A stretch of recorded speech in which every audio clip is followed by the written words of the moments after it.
Hey, thanks. And here we go with Lyle's client building method. So, guess what? Yes, I know. I'm going to brag a little bit. I built a clientele over 660 clients. Let me tell you something. First things first, business cards are a necessity. You must have them, and they must be close by or handy at all times. A business card can really make or break you. At first glance, your business cards let you know a potential client, right off the rip, whether you're going to be worth their time or not. It reflects you and your business.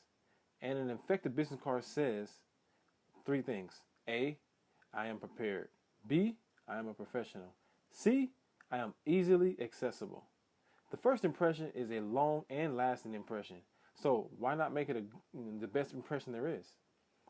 With the access with the internet and having business cards printed and shipped in fast and inexpensive times, every person that wants to be taken seriously should definitely and must have a business card on hand. No excuses. A business card will leave your image everywhere you go.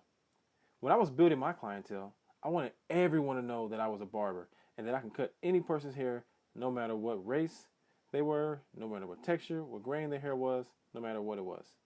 I studied marketing tips online. I attended workshops in order for me to become the devoted professional who I was prepared for any project.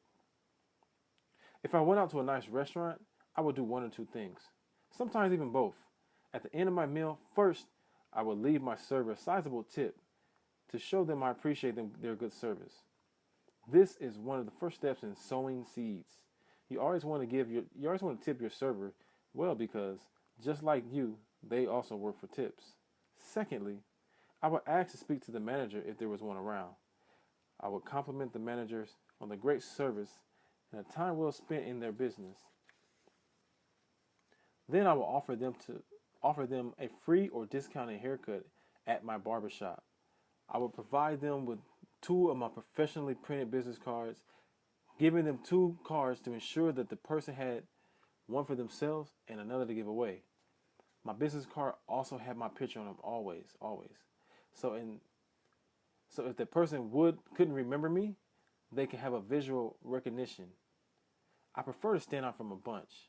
I continue to do this regimen no matter what, where I went. I always left cards at gas stations, car washes, sports events, movie theaters, trade shows, etc., etc., etc. I left my impression everywhere so that I can maximize every opportunity possible. Hey, check this out. Remember this. It is better to be prepared for an opportunity and not have one than to have an opportunity and not be prepared. Whitney M. Young Jr.